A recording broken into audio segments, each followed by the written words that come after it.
When a missing persons appeal was put out by police for 18-year-old Mark Williams and 19-year-old Lewis Ashdown on the 31st of May 2021 in the town of Uckfield, the families and friends of the boys would be shocked, devastated and sickened by the information that was about to come out shortly after. The last thing that was heard from the boys?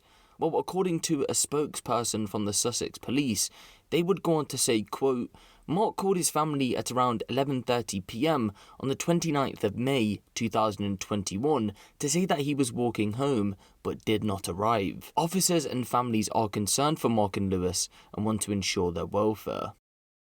As family and friends waited in dread, wondering where exactly the boys were or what they were up to, the police investigation was swiftly underway, and after going through hours of CCTV footage, they were located. Last seen at roughly 11 a.m. on the 30th of May, Lewis by himself had been picked up on CCTV in the neighbouring town of Crowborough, whilst detectives had a solid lead that both of the boys had made their way to Maresfield Recreation Ground the evening before, on the 29th, only hours before Lewis was picked up on CCTV. At that point in time, it was thought that both boys had gone their separate ways and had headed home, but over the next few days, some news was about to break that would not only just shock the families of the boys, but the whole of the UK.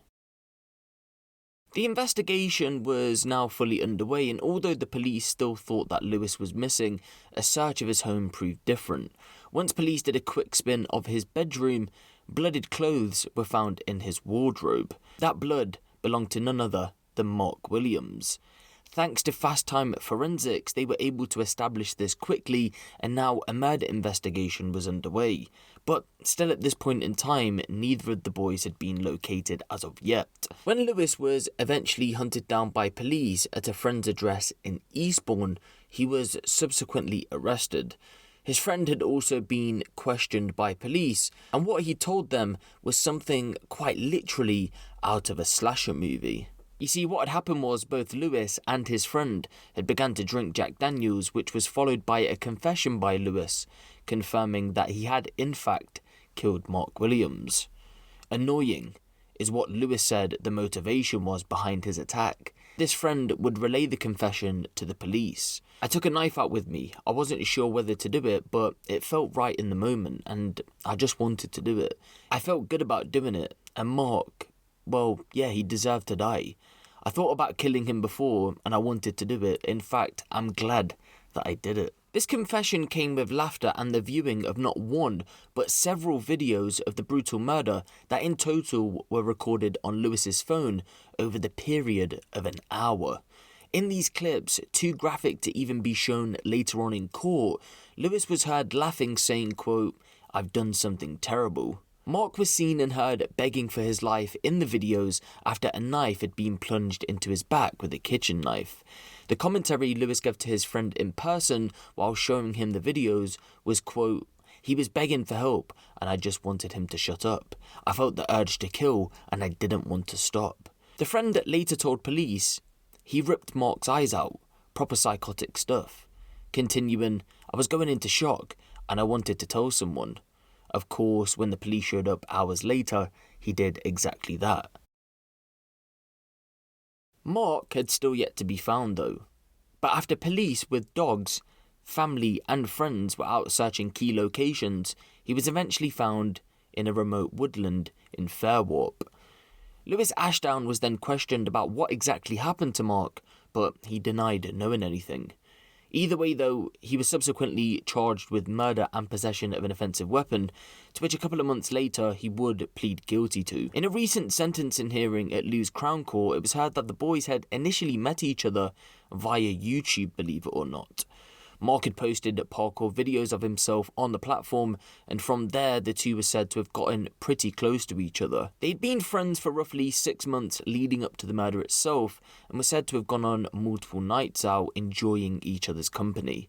Then, on the 29th of May, they had arranged to meet once again, like normal.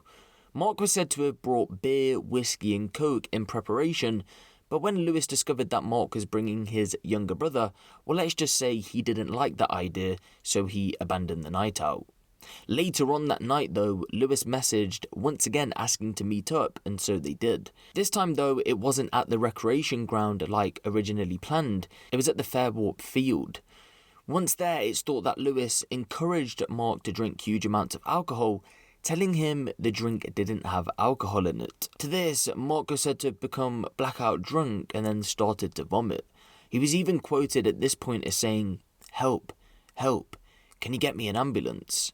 I think I'm dying." At around 11:30, the calls were made to Mark's family saying he was going to make his way home, with Lewis even in the background saying, "Don't worry, I'll make sure he gets home okay." From here though, the attack was about to begin. After the call was made, Mark had began puking up. To this, Lewis pulled out his phone, drew for his kitchen knife, and struck Mark, stabbing him in the back. Over the period of nearly 1 hour, yes, 1 hour, Mark had been subjected to 107 separate knife blows. He was hit to the face, eyes, neck, head, back, genitals, chest, and right leg. All this again captured on camera.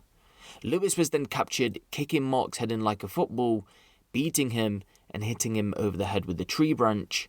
His eyes were then gouged out, his trousers and pants pulled down, and then Mark was dumped into a stream before Lewis returned home. Once arriving, his mother described him as speaking to her normally. She was just happy that he had finally made it home after being missing for a few days. Lewis even went back to his normal life like nothing had happened, with the following day going to the cinema with a friend to watch The Conjuring 3, The Devil Made Me Do It. There's been reports that Lewis was a horror and slasher film fanatic.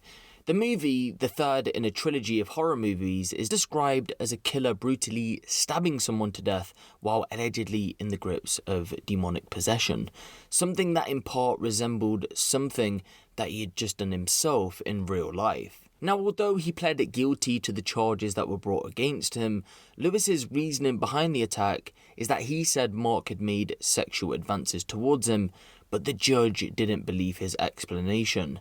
And after the hearing, Lewis was handed a life sentence with the minimum term of 27 years, the judge adding that he had killed his friend of 6 months for some perverted reason of his own. But what I find interesting about this case is that the pair only knew each other around 6 months leading up to the attack.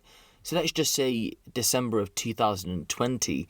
Now, this person wasn't even in Mark's life in the pandemic. We need to let that sink in a moment and realise the short amount of time that these two knew each other. Now, was this Lewis's intention all along? He, in that drunken confession, said that he'd been wanting to kill him for a while. So for all we know, this could have been a plan in the making where he was going to meet someone online who lived in his local area. However he was going to do that, we don't know. This happened to be via YouTube, and then go on to brutally murder them. Maybe he hesitated the times before and he felt like that night, the 29th of May, was the time to strike out. Again, we'll never know Lewis's true intentions behind this whole situation, but no matter what that was, what we do know for sure is that Mark had his life taken away for no reason at all. And I think that's the saddest thing that comes out of this situation, that this person walked into his life 6 months before his death, befriended him, and he would ultimately go on to kill him. So I do want to take this time out just to pay my respects to Mark's family and friends, and I do want to send my condolences over to them. But give the video a like for more crime related content like this, and make sure you hit the subscribe button if you haven't. It's been me, Huncho, and I'll see you in the next one.